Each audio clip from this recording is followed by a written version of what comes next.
ಯಾರಿಗೆ ನಿನ್ನ ಹೊರತಾಗಿ ನನಗೆ ಬೇರೆ ಗತಿಯ ಆತ್ಮೀಯ ಸಜ್ಜನಿಂದ ಪರಿತ್ಯಜಿಸಲ್ಪಟ್ಟೆ. ನನ್ನ ಬದಿಗಳು ನನ್ನನ್ನು ಮೋಗ ವಸ್ತುವಿನಂತೆ ದ್ಯೂತದಲ್ಲಿ ಪಣವಾಗಿಟ್ಟು ಸೋತರು. ಕದ್ದ ಕಳ್ಳರಂತೆ ಕೀಚಕರ ಭಂಗವನ್ನು ಸಹಿಸಿದ್ದಾಯಿತು. ಈಗಲಾದರೆ ಸುಖ ಸಂತೋಷದಿಂದ ಬಾಳೋಣವೆಂದರೆ ಹೆಚ್ಚು ಹೆಚ್ಚಿಗೂ ಅಪಮಾನ. ಹೇ ವಿಧಾತ, ಈ ದ್ರೌಪದಿ ಅಣಿಯಲ್ಲಿ ಇನ್ನು ಏನೇನೆಲ್ಲ ಬರದಿರುವೆ ಭಗವಂತ.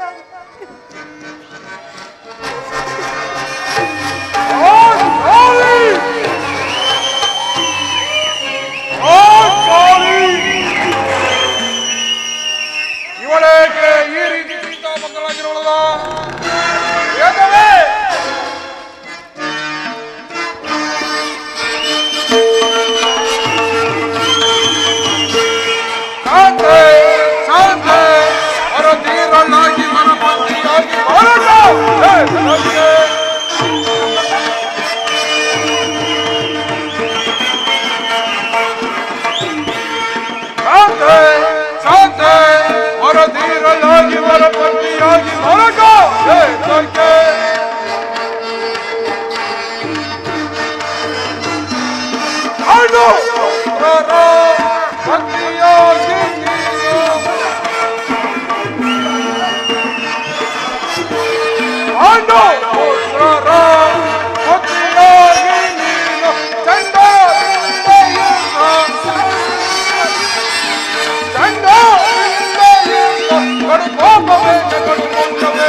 ನಾನು ನಿಷ್ಕಾರಣವಾಗಿ ಹೇಳುತ್ತಿಲ್ಲ.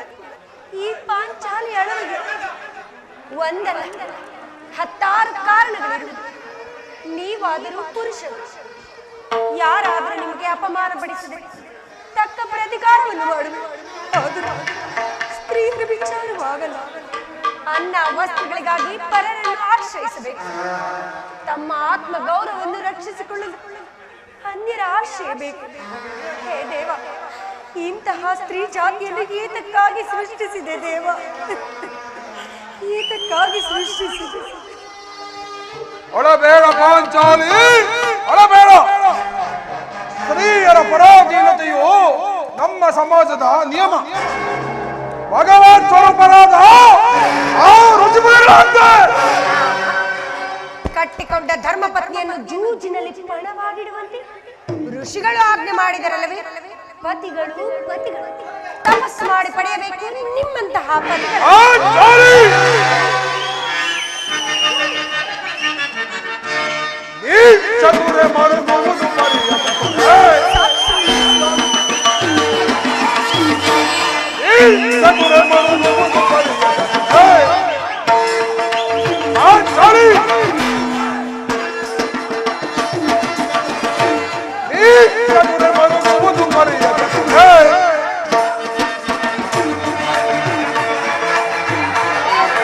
ನಿಮ್ಮ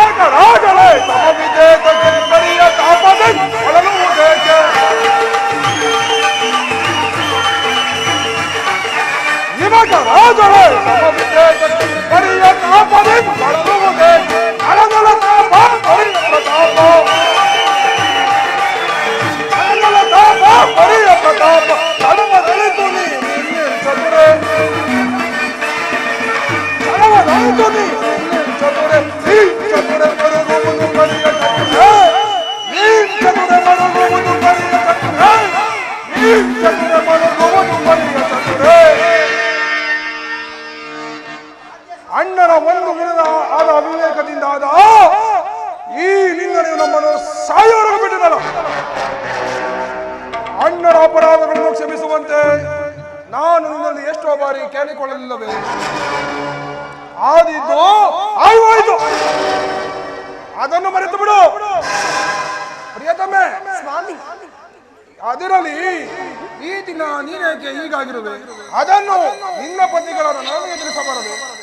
ತಿಳಿಸುವೆನು ಪ್ರಿಯ, ಆದರೆ ಅದರಿಂದ ಆಗುವ ಪ್ರಯೋಜನವಾದರೂ ನೀವೆಷ್ಟೇ ಆಗಲಿ ನಿಮ್ಮಣ್ಣನ ಆಜ್ಞಾಧಾರಕರಲ್ಲವೇ? ನಿಮ್ಮಣ್ಣನ ಆಜ್ಞೆಯವರೆಗೂ ಅದು ಇಂದಿನ ಮಾತು. ಈಗ ನಾನು ಯಾರ ಆಜ್ಞಾಧಾರಕರಲ್ಲ. ಹಾಗಾದರೆ ತಿಳಿಸುವುದು ಪ್ರಿಯ, ಈ ದಿನ ನಾನು ದೇವಿಯ ದರ್ಶನಕ್ಕೆಂದು ಅರ್ಧನಾಂಬಿಯ ಮಂದಿರಕ್ಕೆ ಹೋಗಿದ್ದೇನೆ. ಅಲ್ಲಿಗೆ ಆದರೂ ಯೋಧನ ಪತ್ನಿಯಾದ ಭಾನುಮತಿಯೂ ಸಹ ಬಂದಿದ್ದಳು ಸ್ವಾಮಿ. ದೇವತನ ಸಂಧಿಗಾಗಿ 5 ಗ್ರಾಮಗಳನ್ನು ಬೇಡಲು ಹೊರಟಿರುವನು. ಇನ್ನೇನು ಇಷ್ಟರಲ್ಲಿಯೇ ಸಂಧಿ ಈಗಲಾದರೂ ಈ ನಿನ್ನ ಬಿಚ್ಚಿದ ಕೇಶರಾಶಿಯನ್ನು ಮುಡಿಗಟ್ಟುವೆ ಅಷ್ಟೇ ಎಂದು ಅಪಹಾಸ್ಯ ಮಾಡಿ ನಕ್ಕಳು ಸ್ವಾಮಿ, ನಕ್ಕಳು.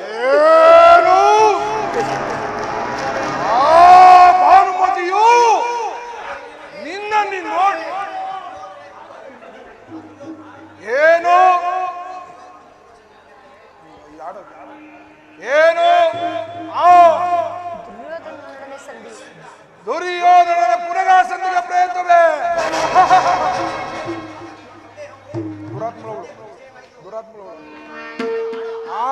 ಹಾಗಾದರೆ ನನ್ನ ಸಂದೇಹವು ನಿಶ್ಚಯವಾಯಿತು.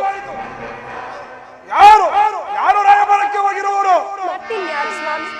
ನಮ್ಮಣ್ಣನಾದ ಶ್ರೀಕೃಷ್ಣ ಪರಮಾತ್ಮ.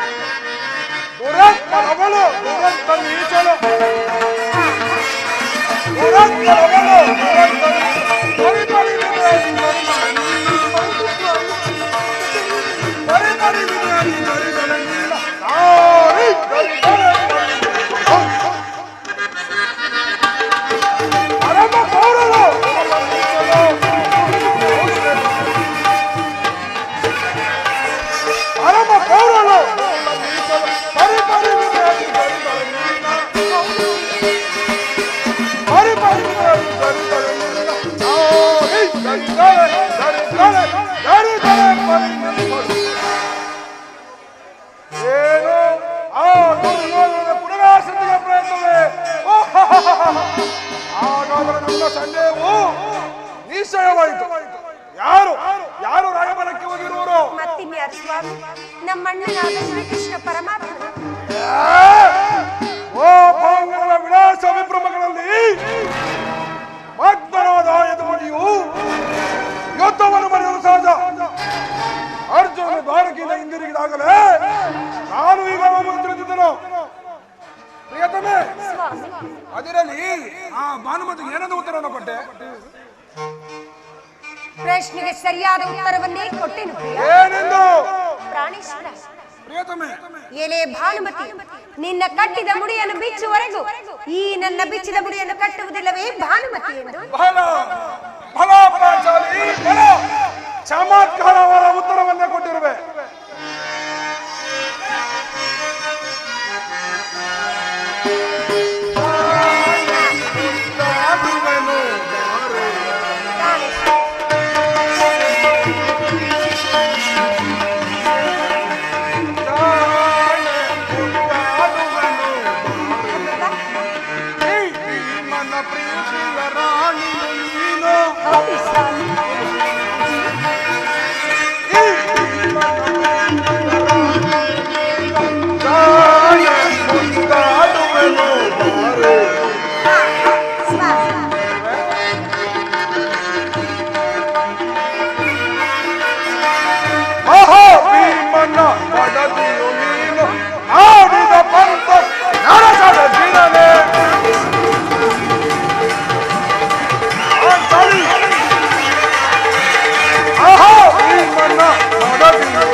ಈ ಸಂತೋಷದ ಸಮಯದಲ್ಲಿ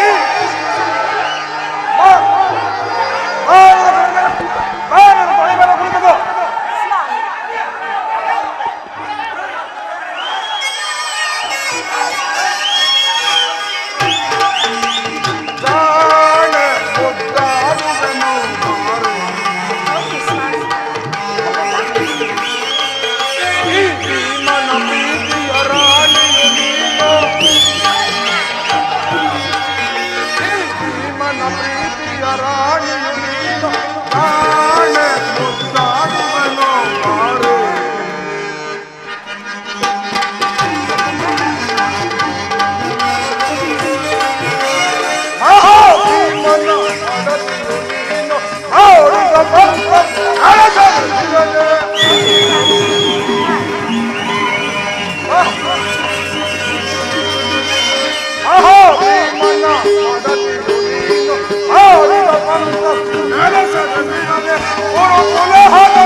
ಸಂತೋಷದ ಸಮಯದಲ್ಲಿ ಪಾಂಚಾಲಿ, ಈ ಸಂತೋಷದ ಸಮಯದಲ್ಲಿ ಬಾ ಬಾ ತೊಡೆ ಮೇಲೆ ಕುಳಿತುಕೋ. ಪ್ರಾಣೇಶ್ವರ ಬಾ ಪ್ರೇಸಿ. ಸಮಯವಿದೆ ಪ್ರಿಯ ಶೃಂಗಾರಕ್ಕೆ ಭೀಮಾ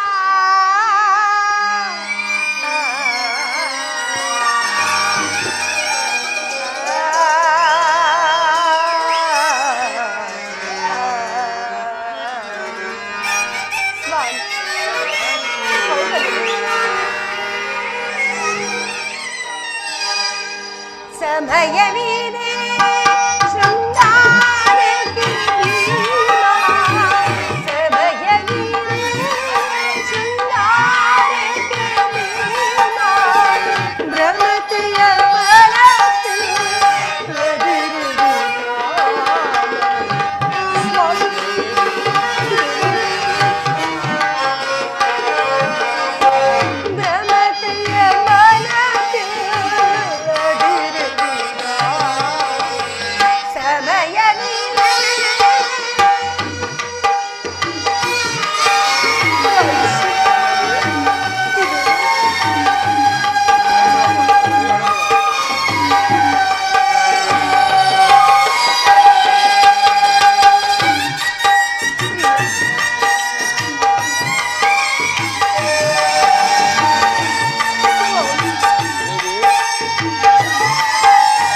ಪ್ರಾಣೇಶ್ವರ ಕಾಂತೆಯೇ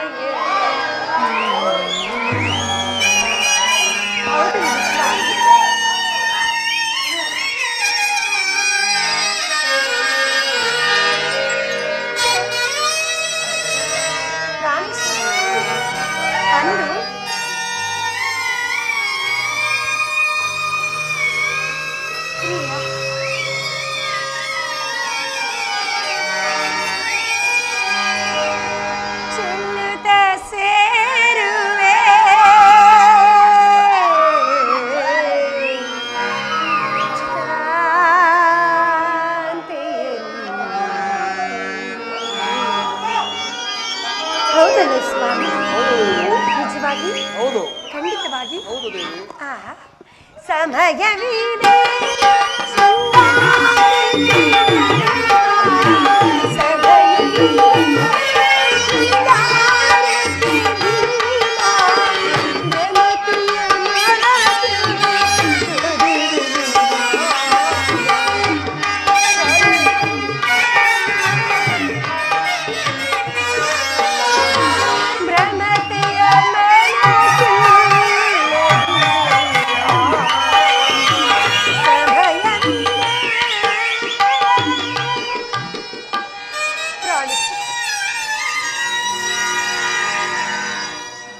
ಸ್ವಾಮಿ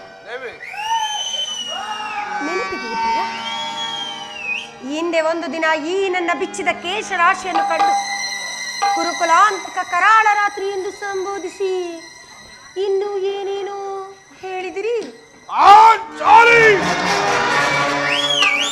ಪುನಃ ನನ್ನ ಬಾಯಿಂದ ಪ್ರತಿಜ್ಞಾವನ್ನು ಕೇಳಲು ಅಪೇಕ್ಷೆಯಾ?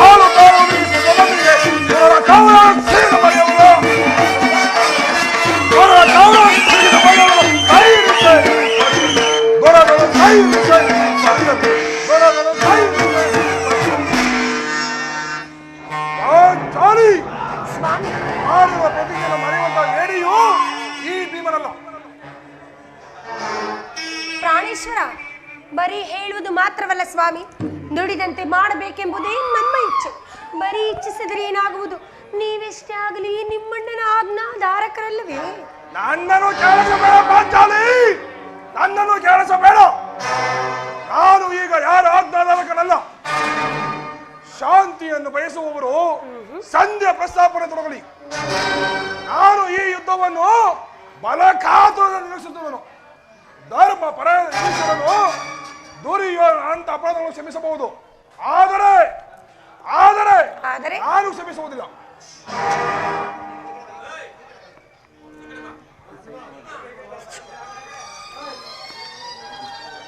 ನೋಡು ಅಣ್ಣ, ಭೀಮಸೇನನು ಆಗಲೇ ಸಂಧಿಯ ಪ್ರಸ್ತಾಪನೆಯನ್ನು ಕೇಳಿ ಕೆರಳಿದ ಸಿಂಹದಂತೆ ವಿಜೃಂಭಿಸುತ್ತಿರುವನು.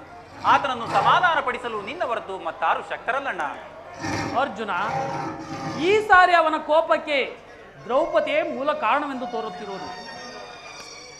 ಜಗತ್ತಿನ ಸುಖ ದುಃಖಗಳಿಗೆಲ್ಲ ಸ್ತ್ರೀಯರೇ ಮೂಲ ಕಾರಣವೆಂದು ಶ್ರೀಕೃಷ್ಣ ಪರಮಾತ್ಮನು ಹೇಳುತ್ತಿದ್ದನು. ಅರ್ಜುನ, ಕೌರವರೊಡನೆ ಯುದ್ಧಕ್ಕಿಂತ ಈ ನನ್ನ ತಮ್ಮನ ಕೋಪವನ್ನು ಶಮನ ಮಾಡುವುದು ನನಗೂ ಒಂದೊಂದು ಸಾರಿ ದುಸ್ಸಾಹಸವೆನಿಸುವುದು. ಏನು ಮಾಡಲಿ ತಮ್ಮ? ಸಹೋದರ, ಇದೇನು ನನ್ನಲ್ಲಿ ಕೋಪವೇ ತಮ್ಮ?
ತಮ್ಮ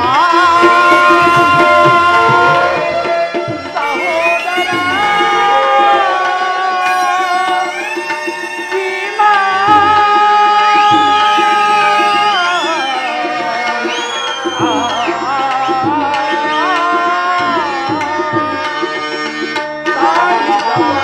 ಮುಂದೆ ಬಾಳಿಹನು ಹಿರಿಯರ ವಾಣಿಯ ಮರೆಯುವುದನು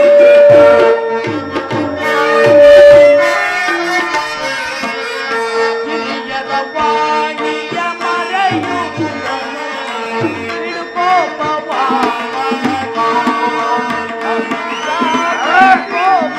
ಮನದಿ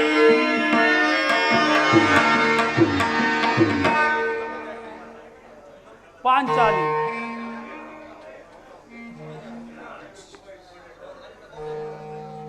ಸಹೋದರ, ನಿನ್ನ ಕೋಪವನ್ನು ಬಿಡು. ನಿನ್ನ ಕೋಪವನ್ನು ತಡೆಯುವ ಶಕ್ತಿ ನನ್ನನ್ನಿಲ್ಲ. ಶಾಂತನಾಗು ತಮ್ಮ. ಪಾಂಚಾಲಿ, ಅಣ್ಣನೇಕೆ ಸಿಟ್ಟಾಗಿರುವನಲ್ಲ? ಏಕೆ ಈ ಬಿರುಗೋದಲು ನಿಮ್ಮ ಪ್ರಶ್ನೆಗೆ ಉತ್ತರವನ್ನು ಕೊಡುವುದಿಲ್ಲವೇನು? ಪಾಂಚಾಲಿ, ಮಾನಿನಿ ಮನದ ವೇದನೆ ನೀಗಿಸು. ಪಾಂಚಾಲಿ, ಮಾನಿನಿ ಮನದ ವೇದನೆ ನೀಗಿಸು. ಸಮಯವಿದೆಂದರಿದೆಯ ಕರುಣಿ ವೇದನೆ ಈಗುತ್ತ.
ಪಾಂಚಾಲಿ, ಇದಕ್ಕೆ ಏನು ಹೇಳಿದೆ? ಈ ಬಿರುಗೋದಲು ನಿಮ್ಮ ಪ್ರಶ್ನೆಗೆ ಉತ್ತರವನ್ನು ಕೊಡುವುದಿಲ್ಲವೇನು?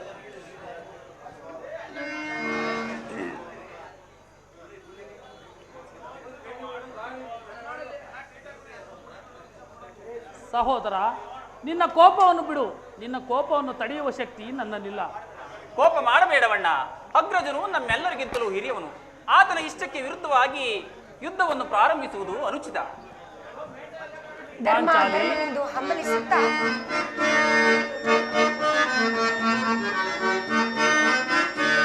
ಕಾಂತಾಮಣಿ ನಿಶ್ಚಿಂತಾಳಾಗು. ಕಾಂತಾಮಣಿ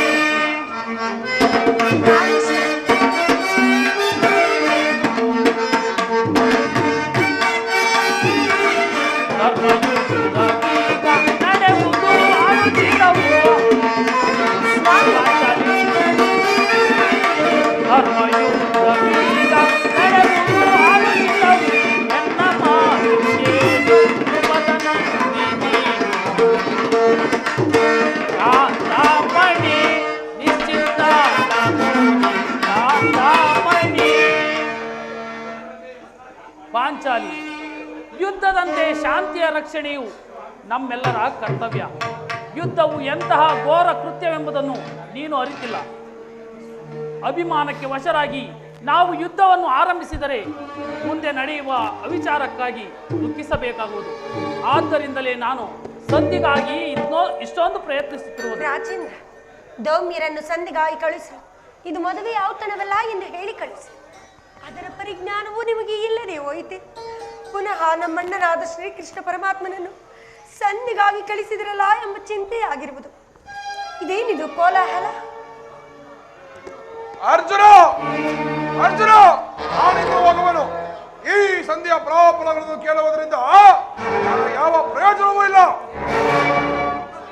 ನಿಮ್ಮ ಅಪೋಷದ ವರ್ತನೆ ಪುರಸ್ಕಾರವು ನಿಮಗೆ ಇರಲಿ. ಪ್ರತ್ಯೇಕ ನಡೆಯುವ ಸ್ವಾತಂತ್ರ್ಯ ಮಾತ್ರ ನನಗಿರಲಿ. ನಾನಿಂದ ಬರುವನು. ಸ್ವಾಮಿ, ಸ್ವಲ್ಪ ನಿಲ್ಲಿ. ಅದು ನೋಡಿ, ಯದುಪತಿಯು ನಗುನಗುತ್ತಾ ಇತ್ತ ಕಡೆ ಬರುತ್ತಿರುವರು. ಆತನಿಂದ ರಾಜ್ಯಸಭೆಯ ವರ್ತಮಾನವನ್ನು ತಿಳಿದುಕೊಂಡು ಬಳಿಕ ನಿಮ್ಮಿಷ್ಟದಂತೆ ನೀವು ನಡೆದುಕೊಂಡಿದ್ದೀರಿ. ಅಣ್ಣ,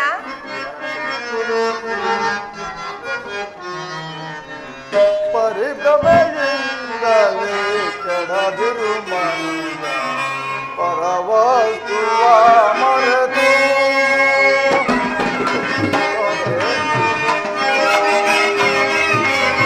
ಸರಳರ ಸತಿಸೋ ಪರಮಾನವರ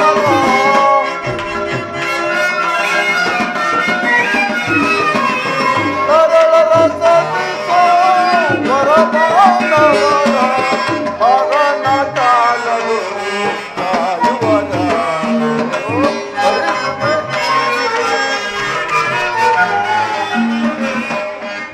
ಪರಿಭ್ರಮೆ ಕೆಡದಿರು ಪರವಸ್ತುವ ಮರೆದು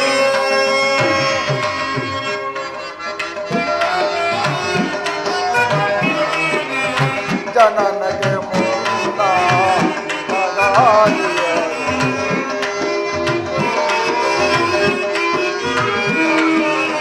ಜನನಗೆ ಮುನ್ನ ನೀನಾರವರಿಗೆ ಮೂಢಾತ್ಮ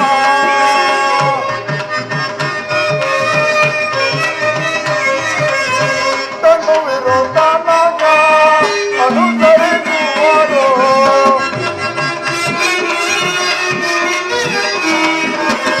ತನು ವಿರೋಧನಗ ಅನುಸರಿಸುವರು ಕಡೆಯೊಳಗೋರ್ವರೆ ಮೂಢ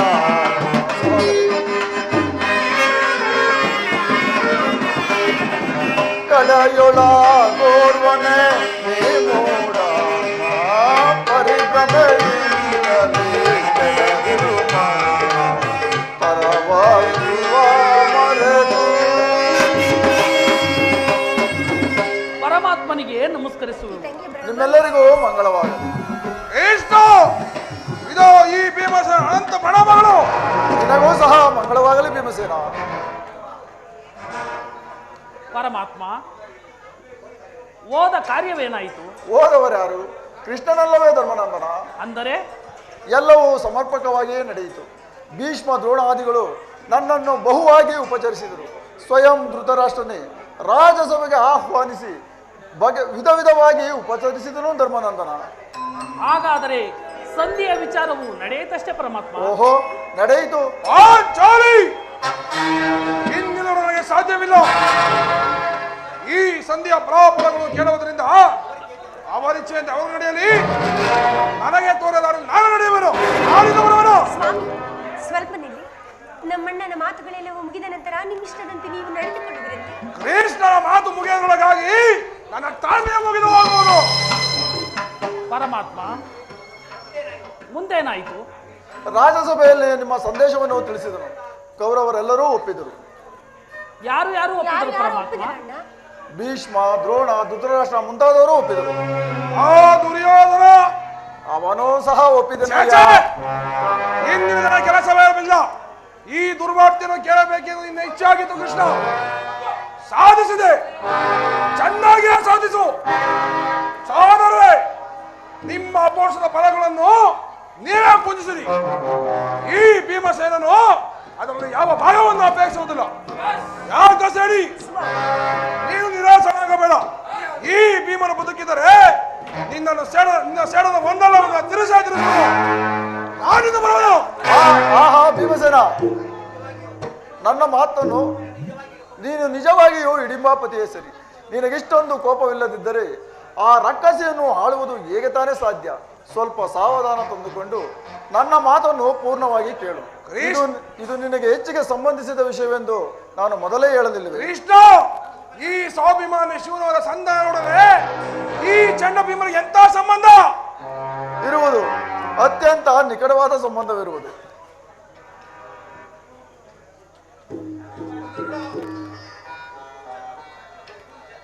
ನಿನಗೊಪ್ಪುವ ವಿಚಾರವಂತಿರುವುದು.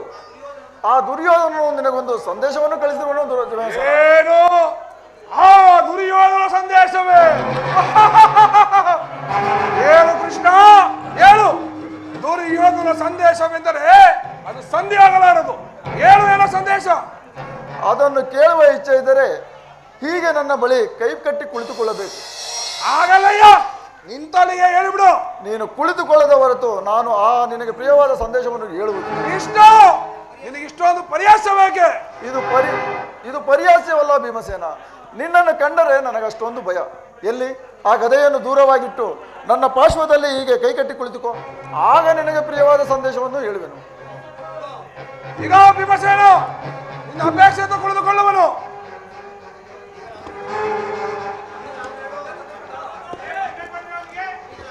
ಈಗಲಾದರೂ ಹೇಳು ಕೃಷ್ಣ, ಏನು ಸಂದೇಶ? ಹಾಗಾದರೆ ನೀನು ಕೋಪ ಮಾಡುವುದಿಲ್ಲವಷ್ಟೇ? ಅದು ಆಗಲಿ. ಹಾಗಾದರೆ ನೀನು ಈಗ ನನ್ನ ಬಂದಿ. ಕ್ಷಣಕಾಲ ಮಾತ್ರ. ಅರ್ಜುನ, ಇಲ್ಲಿ ಬಾ. ಈ ಗದೆಯನ್ನು ಕ್ಷಣಕಾಲ ಹಿಡಿದಿರು. ಬಿಡಯ್ಯ.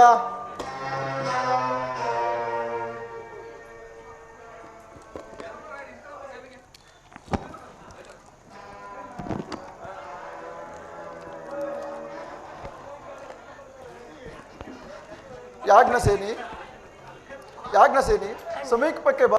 ನಾನು ಹೇಳಿದಂತೆ ಮಾಡಬೇಕು ಕಂಡೆಯ. ನಿನ್ನ ಮಾತನ್ನೆಂದಾದರೂ ನಾನು ಮೀರಿರುವೆನೇನು? ಹಾಗಾದರೆ ತೆಗೆದುಕೋ ಈ ಹಗ್ಗವನ್ನು. ಈ ಹಗ್ಗದಿಂದ ನಿನ್ನ ಪತಿಯ ಕೈಗಳನ್ನು ಭದ್ರವಾಗಿ ಬಂಧಿಸು. ಇದೇನು ಪರಿಹಾಸವೇ? ಇದು ಪರಿಹಾಸ್ಯವಲ್ಲ ಸಹೋದರಿ. ಶತ್ರುಗಳ ಎಡೆಮುರಿಯನ್ನು ಬಿಡಿಸುವುದರಲ್ಲಿ ನೀನು ಮಹಾಪಂಡಿತೆಯಂತೆ. ಹಾಗೆಯೇ ನಿನ್ನ ಪತಿಯ ಕೈಗಳನ್ನು ಕಟ್ಟಲು ಬರುವುದೋ ಇಲ್ಲವೋ ನೋಡೋಣ. ಕೃಷ್ಣ, ಹಾ ಭೀಮಸೇನ, ನಿನಗೆ ಆ ಸಂಧಿಯನ್ನು ಕೇಳುವ ಇಚ್ಛೆ ಇದ್ದರೆ ಮಾತ್ರ. ಪಾಂಚಾಲಿ, ನಿಮ್ಮ ಅಣ್ಣನ ಹೇಳಿದಂತೆ ನನ್ನ ಕೈಗಳನ್ನು ಬಂಧಿಸು.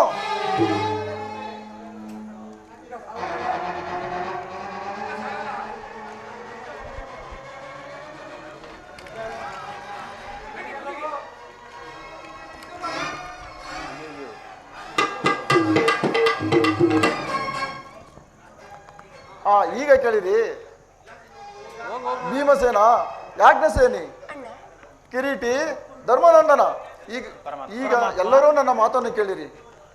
ಈ ಭೀಮನನ್ನು ಈ ದಿನ ಬಂಧಿಸಿರುವ ಹಗ್ಗವು ಈ ದಿನ ರಾಜಸಭೆಯಲ್ಲಿ ನನ್ನ ಅಂಗಾಂಗಗಳನ್ನು ಬಂಧಿಸಲು ಅನುವಾಯಿತು. ಏನು ಹೇಳಿದೆ ಕೃಷ್ಣ? ಈ ಹಗ್ಗದಿಂದ ನಿನ್ನನ್ನು ಬಂಧಿಸಲು ಯತ್ನಿಸಿದರೆ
ಮತ್ತಿನ್ಯಾರು?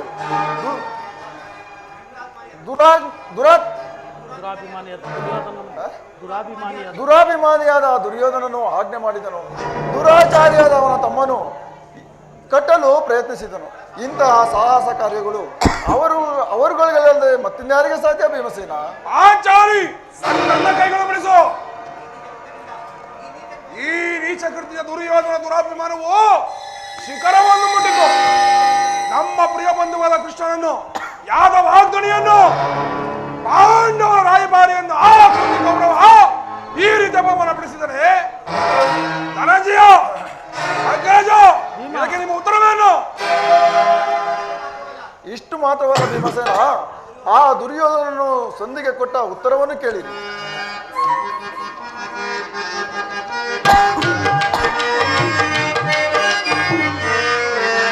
ದುಡುಕುತ್ತ ನೋಡಿದ ಕೌರವನು ಹಿಡಿಂಬಾಪತಿ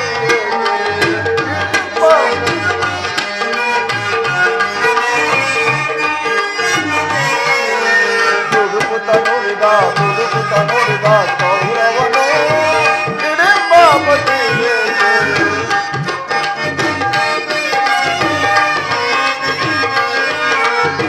ಕಡೆಗೂ ಯುದ್ಧ ಮಾಡಿದೆ ಕೊಡೆ ನಾನು ರಾಜ.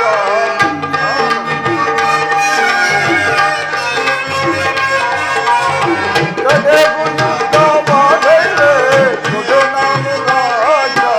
ದುಡುಕುತ್ತ ನೋಡಿದ ಕೌರವನು ಹಿಡಿಂಬಾಪತಿ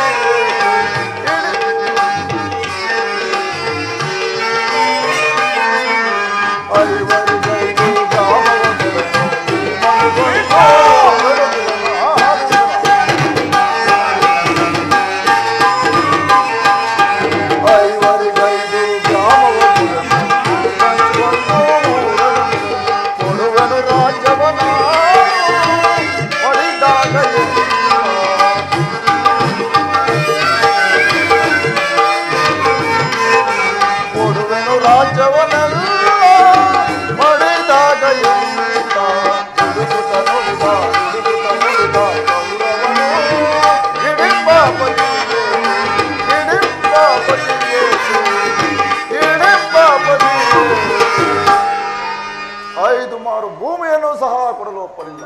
ನೀವು ಸಂಧಿಯನ್ನು ಅಪೇಕ್ಷಿಸುವುದಾದರೆ ಅದು ದೊರಕುವುದು ರಣರಂಗದಲ್ಲಿ, ಶಸ್ತ್ರಾಸ್ತ್ರಗಳ ಆಸ್ಥಾನದಲ್ಲಿ ಎಂದು ವೀರಾಘೋಷವಾಗಿ ಹೇಳಿಬಿಟ್ಟ. ಪರಮಾತ್ಮ, ಈ ಸಂದೇಶಕ್ಕೆ ನಮಗೆ ಉಳಿದಿರುವುದು ಒಂದೇ ಉತ್ತರ, ಅದು ಯುದ್ಧ. ನನ್ನ ಪ್ರಯತ್ನಗಳೆಲ್ಲವೂ ವಿಫಲವಾಗಿ ಮುಂದೆ ಬಂದು ನಿಂತಿರುವುದು ಯುದ್ಧ.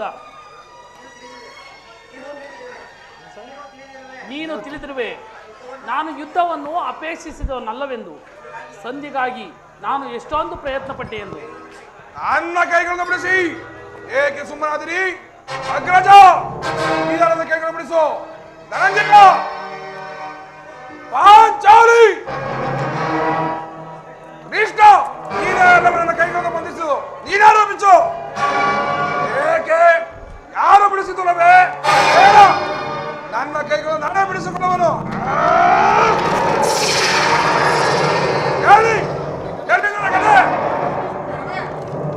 ಈಗ ಈ ಭಾರತ ವೀರರೆಲ್ಲರೂ ಈ ಭೀಮಸೇನ ಪ್ರತಿಜ್ಞೆಯನ್ನು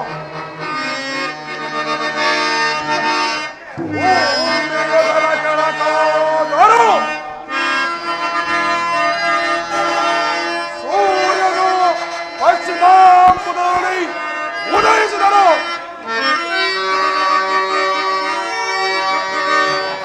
ಓಡವು ತಡೆಗಟ್ಟಿ ವಾಯುವೆ ಚಲಿಸದೆ ಇಂದರು. ಈ ಕಲಿಭೀಮನು ಬಿಡರು ಸಪಾಟ.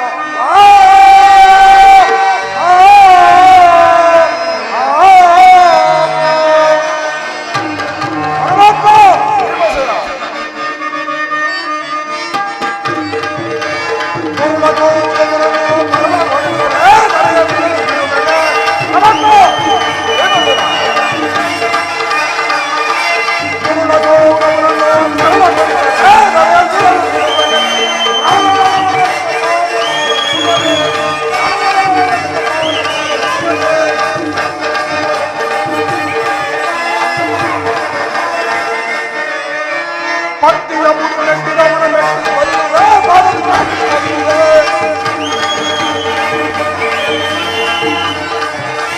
ಪಟ್ಟಿಯ ಮುಟ್ಟಿದವನ ಮೆಟ್ಟಿ ಬರುವೆ ಭಾರತ ಪಟ್ಟಿದವನನ್ನು ಕೊಲ್ಲುವೆ.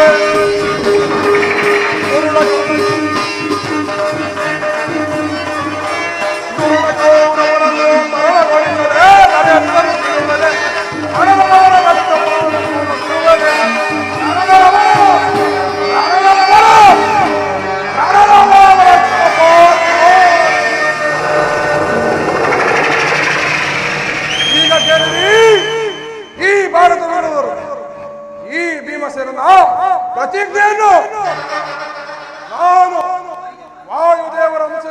ಘಟಿಸಿದ್ದೇ ನಿಜವಾದರೆ ವೀರಮಾತೆ ಕುಂತಿದೇವಿಯು ಸ್ತನ್ಯಪಾನ ಮಾಡಿ ಸತ್ಯವೇ ಆದರೆ ನಾಡಿನ ಯುದ್ಧದಲ್ಲಿ ಕೌರವರ 99 ಮಂದಿ ಸಹೋದರರನ್ನು ಸಂಪೂರ್ಣವಾಗಿ ನಾಶ ಮಾಡಿ ದುರುಳ ದುಶ್ಶಾಸನ ಭಕ್ತ ಸ್ಥಳವನ್ನು ಬಯದು ಆ ನಂತರ ಈ ಪಾಂಚಾಲಿಯ ಬಿಡುಗಡೆ ಘಟಿಸುವುದು. ಆ ನಂತರ ಆ ದರ್ಪಿತ ದುರ್ಯೋಧನ ತೊಡೆಯನ್ನು ಈ ಗದಾಬ್ದಾರದಿಂದ ಮುರಿದು ಆತನ ರಾಜ ಕಿರೀಟವನ್ನು ಈ ನನ್ನ ಎಡಗಾಲಿನಿಂದ